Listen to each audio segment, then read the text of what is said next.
Hello everyone! Ayan, kumusta po sa inyo lahat? Kung nasan man po kayo ngayon, sana po ay okay lang kayo dyan. So for today's video ay samahan niyo po ako magluto nito ating napakasarap na lumpiang Shanghai pero isda po guys. So pang-alternate po ito sa ating pork. So ito po ay magugustuhan din ng inyong mga kids dahil ito po ay napakasarap din at syempre healthy pa. Ayan. So meron po tayo ditong galunggong na isda.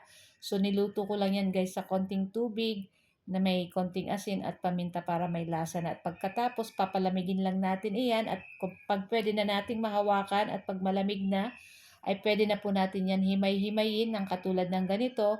At syempre, i-mash pa natin. Mas maganda po ispino yung ating yung ating isdang galunggong. Ayan. Pagkatapos po ay magpapainit na tayo ng ating kawali. At syempre, maggigisa na tayo ng ating bawang at sibuyas.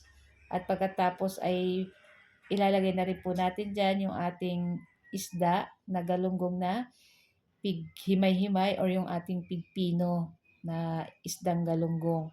At pagkatapos ay ilagay na rin po natin dyan yung ating carrot at yung ating patatas.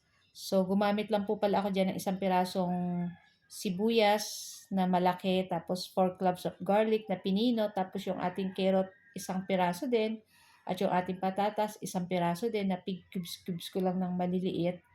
So, after nyan guys, tinimplahan na rin natin yan ng asin, liquid seasoning, saka paminta uli, naglagay tayo dyan. At halu-haluin lang po natin iyan para mag-combine yung lasa nitong ating mga sangkap dyan. At pagkatapos, pwede na tayong maglagay ng isang itlog. So, isang large egg yung nilagay natin dyan.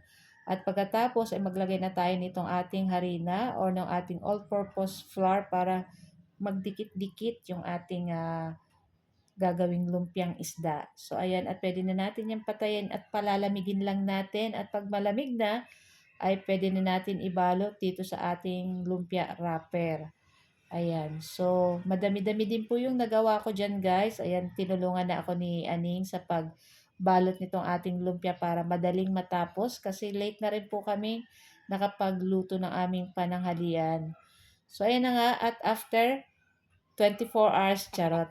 Ayan, ay nabalot na natin lahat yung ating lumpiang isda dyan, guys. So, pwede pa namin itong ulamin hanggang dinner or pag may matira pa is hanggang bukas pa. So, ilalagay lang natin yan sa ref.